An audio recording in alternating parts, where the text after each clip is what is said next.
Thank you. It's a very sobering passage this morning. It's great to be here, isn't it, for Debbie's commissioning. And it took me back to the time quite a while ago when Janet and I were commissioned for service in Pakistan. And we went to a remote desert village. There's a picture of it coming up on the screen here. The people we worked with said it's not the end of the world, but you can see it from there. It was a really, really tough place to live. And we were really struggling to understand the language of the people. The place, the culture, everything was almost totally alien to us. And we were trying to understand the culture. There's a picture here of us trying to get our heads around the sounds. It had weird sounds we'd never heard before, like and we made a hash of it. And it was really, really hard work. After being there for a few years, we came back to Australia for a break. And we were in a meeting in a friend's home, filling in our supporters on what God had been doing and what we'd been doing. And people were asking questions. And a guy that I respected, actually, who's a very mature Christian, he said, "Now let me get this straight. You're there doing evangelism, are you?" And I said, "Yes." And you're telling people about Jesus. "And let me get this straight, nobody's become a Christian yet." And I said, "Yeah, that's true. We're still learning that culture. We're still getting alongside people. We're still communicating with them. We've been sharing the good news with them, but nobody become a Christian." And he then said, "You're not an evangelist then." He said, "If nobody's become a Christian, you're not an evangelist." He said this in front of a whole crowd of people. I felt humiliated and deflated and everything. We've been working so hard. And it was true. Nobody become a Christian. And maybe it was true. Maybe I wasn't an evangelist. Maybe I didn't have the gift to take the good news to those people. I still remember that night, even though it's 30-something years ago. And friends, doesn't that happen to us when people criticise us? When they say stuff that's really hard, I wonder how you respond, how you feel. When you've given that project at uni and someone comes up after and says, "That was rubbish." Or you've worked really hard in your community and people say, "Oh, look, you're just no good at this." What about if they actually attack your character and say, "You're actually doing this for the wrong reason"? It's so hard, isn't it, when stuff like that happens? When somebody strikes at the very core of who you are, and you get the distinct impression that you're a waste of space and the whole world would be better off if you hadn't been born.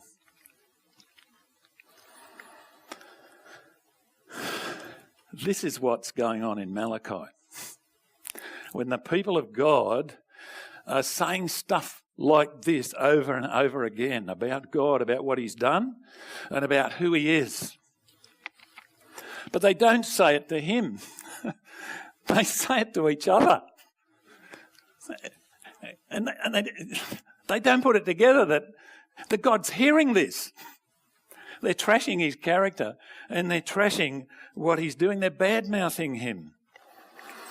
And he picks them up on it 6 times over in this prophecy, right at the end of the Old Testament. This is about 400 years before the coming of Jesus. It's the last prophecy to God's people in the Old Testament. And in this last part of the passage, we see a very clear divide today between those who trust God and those who judge God. And, of course, those different ways to live have 2 very different outcomes. So if you're looking at your outline, first point, 2 ways to live in verses 13 to 16 of chapter 3.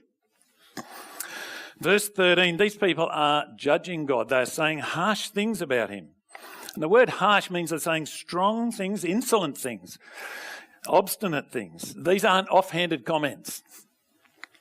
These are really, really harsh things. And it's apparent from what they've said throughout the book, from what God picks them up on and what they say here, that they are judging God. They have put God, the creator and ruler and judge of the whole earth, in the dock and said, "You're not up to it.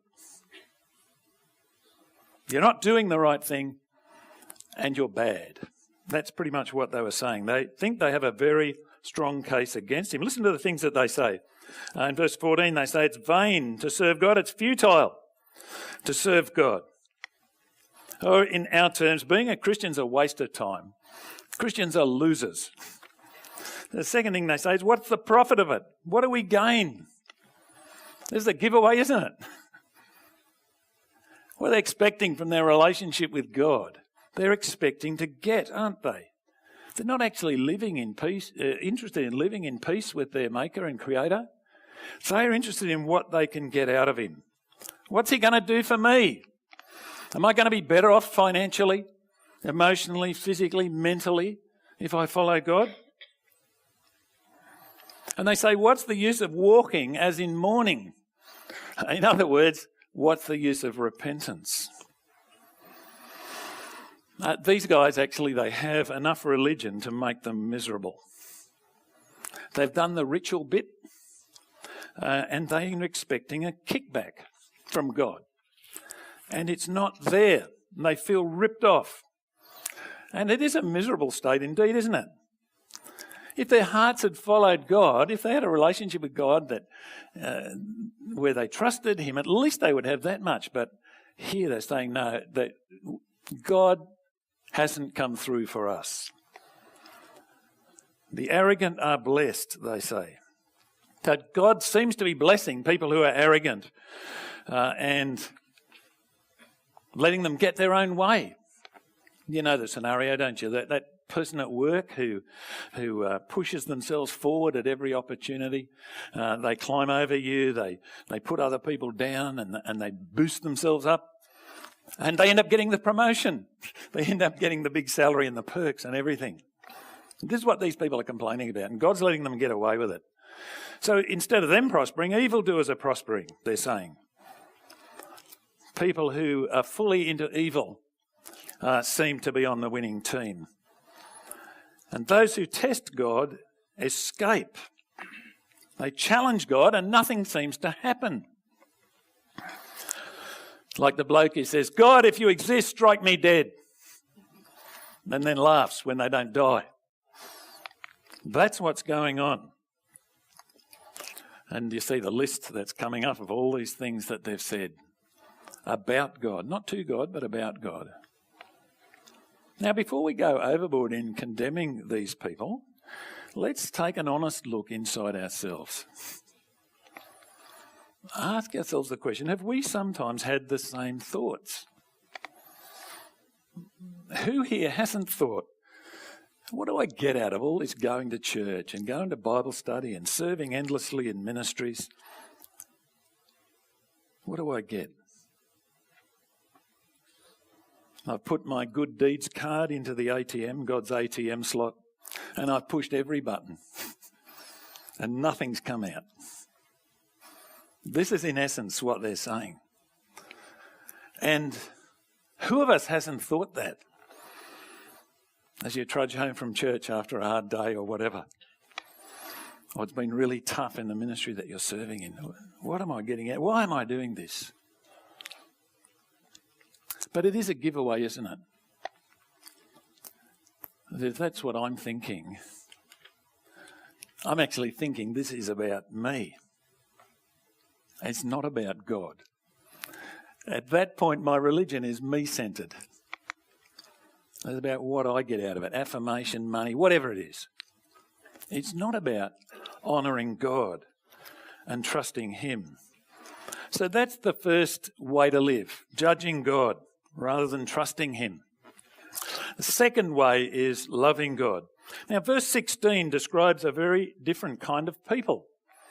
And it's the first glimmer in this whole book of a positive response to God in this book. Those who fear the Lord, they're called. They talk to one another. And we're not told what they say. We don't have the content of those conversations.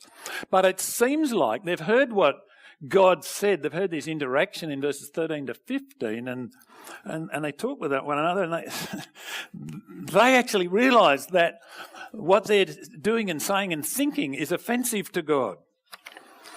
And they decide that they'll return to him, that they'll fear him, And it's interesting, isn't it, just as a side note here, that they talk to one another.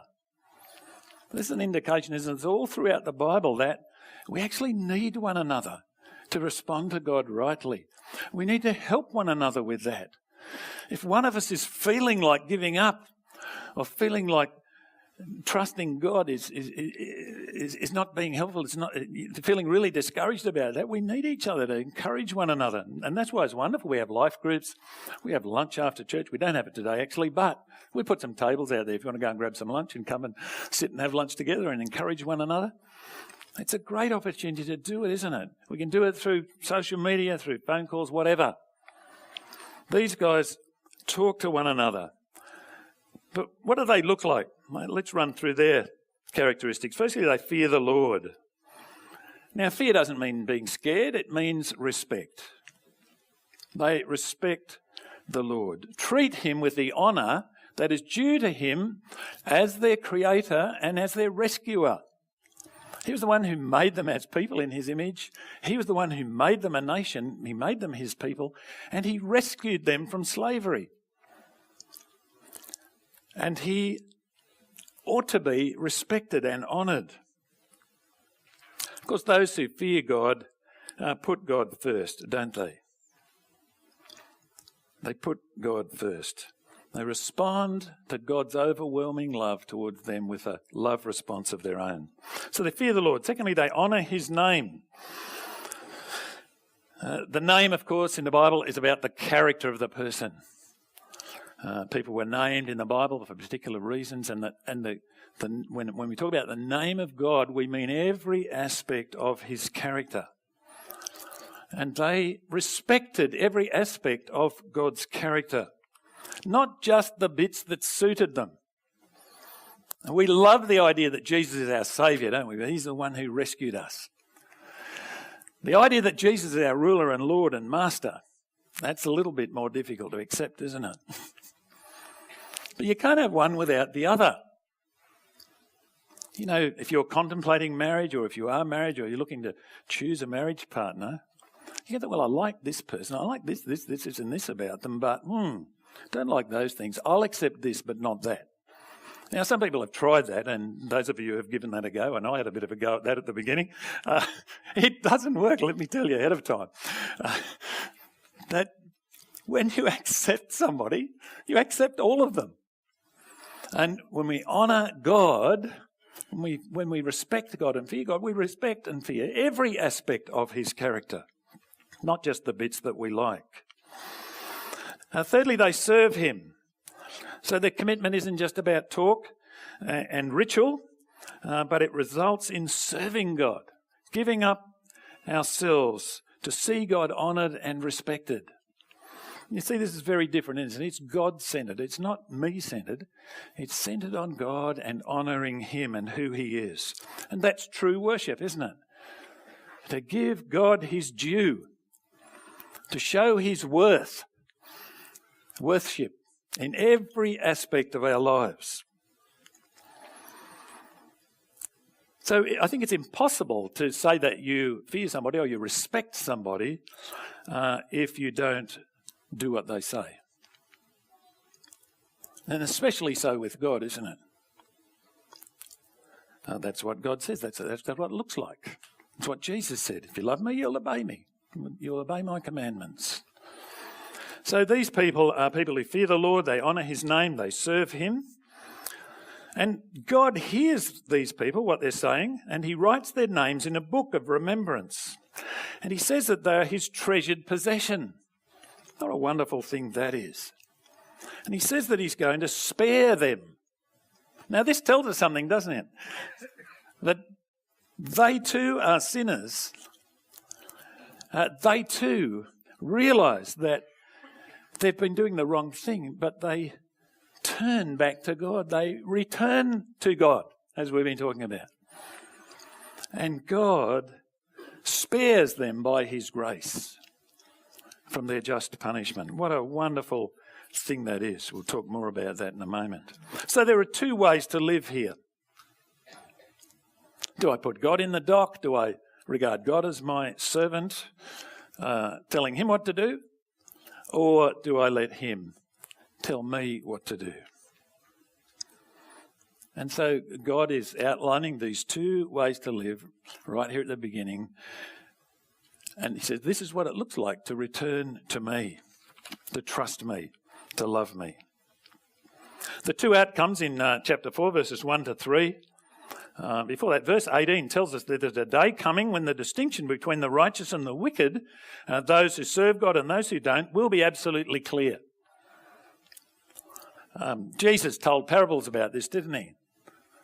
The people recognised the problem, that there were bad people amongst God's people, and he told a parable of the wheat and the tares. So we rip all the weeds out now and chuck them away, and Jesus said, no, there'll be a time come when God will do that. He also told the parable of the sheep and the goats, where there's a clear division between a dividing of those who don't respect God and those who do. So the first outcome for those who don't is eternal destruction. This description here in verse 1 is frightening. It's a picture of total destruction. He uses a few images. Stubble that's burnt by fire like an oven. Trees that are ripped out, root and branch. These are very grave images indeed, aren't they? And they tell us that doing the wrong thing, defying God, is way more serious than we think it is. It's a very serious thing to do.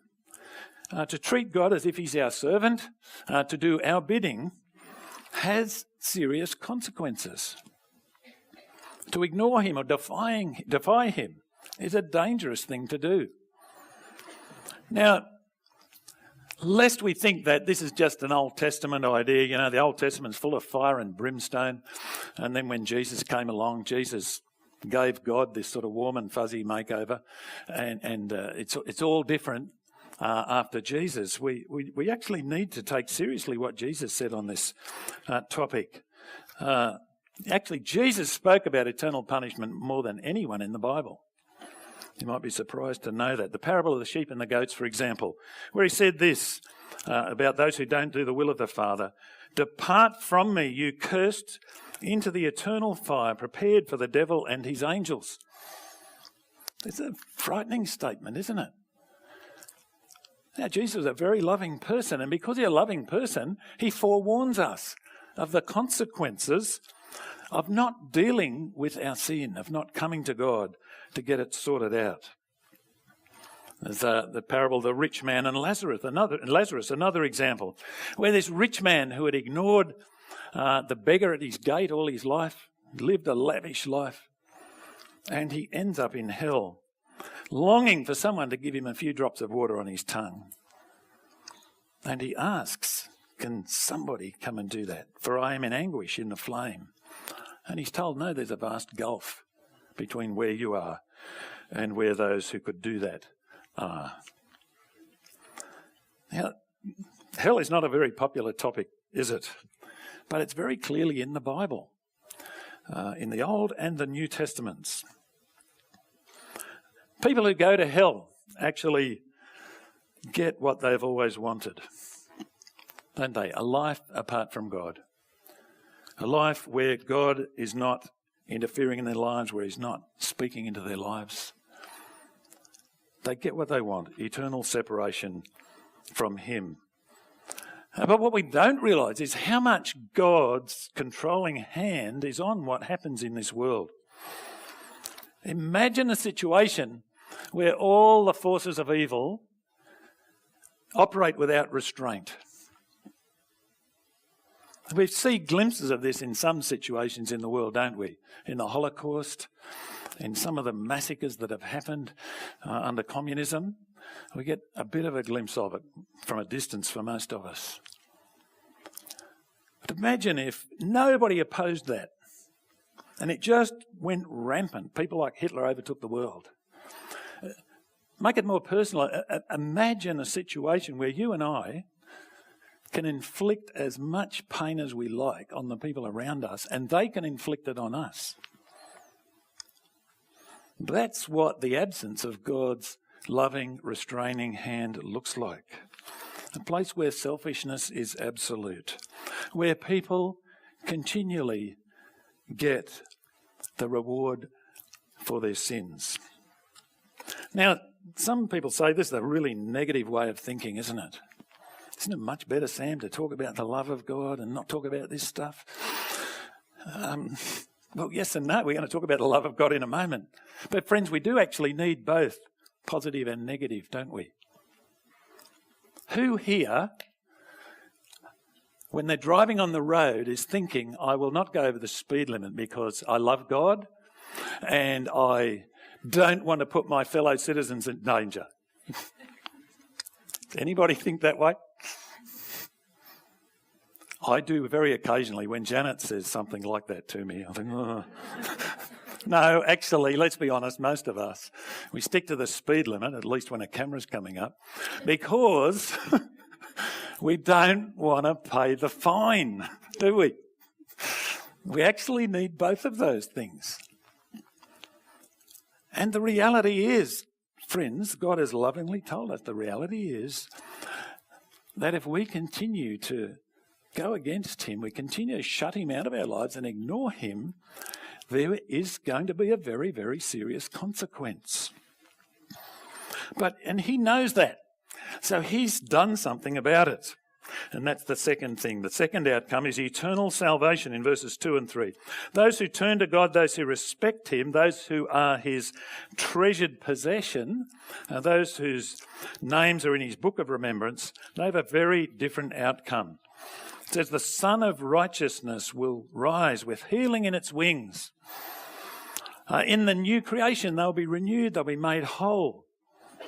The book of Revelation gives us more of a picture of this, where it says, he will wipe away every tear from their eyes, and death shall be no more.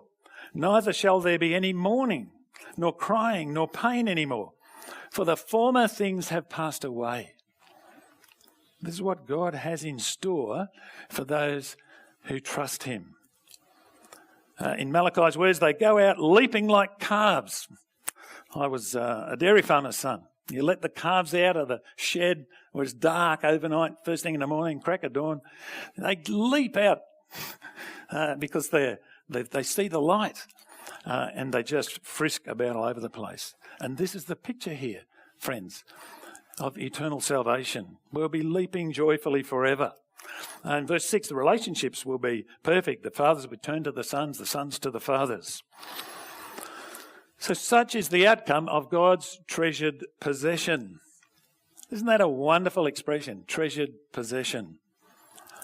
We spend a lot of our lives stacking up possessions and treasuring them. But isn't it true? The greatest possession we can have is to be somebody else's treasured possession. At funerals, people don't talk about the amount of money the person amassed, how much power they had, how many houses they owned. What do they talk about? They talk about how they loved, don't they? They loved other people and they were loved by others. These are the things at the end of the day that are treasured by us. And how awesome is it that the creator and ruler, sustainer of the whole universe says, you are my treasured possession. Imagine it. God in heaven looking down today and saying, Chong, he's my treasured possession. Lois, Sally, I love them. I sent my son to die for them. They're so precious to me that I forked out the massive payment of the thing that meant most to me, giving up my son. What's the way ahead? Just quickly, let's review our series. You can see what we've been through there. This book tells us about God's love, the fact that he's the Lord, about his honour, about his faithfulness, that he's coming, that he doesn't change. And lastly here, we're talking about his judgment. I want to finish by asking us, where are we at in relation to God today? I'm not asking how often you go to life group, how often you come to church, how many ministries you're involved in, or whether or not you come from a good Christian family. I'm asking about your relationship with God today. Is he at the centre of who you are and what you do?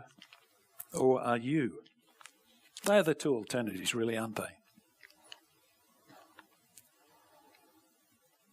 Do you need to return to God? Return to having him at the centre of everything, where your life is about him and what he wants, not you and what you want. This is the big question from this book that God asks us today. Now, what God calls on his people in Jerusalem to do is to remember his agreement with them. In verse 4, he says, remember the Lord. This is an expression of who God is and what he wants. And remember means to keep it in mind, put it into practice. Not just remember, read that, tick. No, to actually live it. From our vantage point, of course, this side of Jesus, we look back to Jesus and what he did and what he asks of us. He was asked that, actually. People said to him, what must we do to be doing the works of God? Similar question, isn't it, to the Malachi question. Believe, this is the work of God, that you believe in him whom he has sent. This is the work of God, to believe in Jesus and trust in him. Now, why is that? Because Jesus came and paid the price. He took the judgment, the punishment on himself for his treasured possession. When Paul was writing the Thessalonians, he said this about them: you turned to God from idols to serve the living and true God and to wait for his Son from heaven, whom he raised from the dead, Jesus, who delivers us from the wrath to come. When Jesus died that death on that cross, he put up his hand and he said, I will take the terrible wrath and punishment and anger of God for my people's sins. I will take it on myself. And this is why Jesus says, believe on the one that he has sent. It's the only way out. Friends, wherever you're at today, let me urge you, plead with you to trust in God, trust in Jesus. This is the wonderful way that he has opened up for us to be his treasured possession, that we put our faith, our trust in him forever. And let me encourage you to do that today. I'd love to help you if you'd like to chat with somebody or chat with somebody you know who is a follower of Jesus. We would love to help you in whatever way we can. Friends, let's take a moment to respond to God's word to us today. I'll leave a space and then I'll pray, and then we'll have questions after that.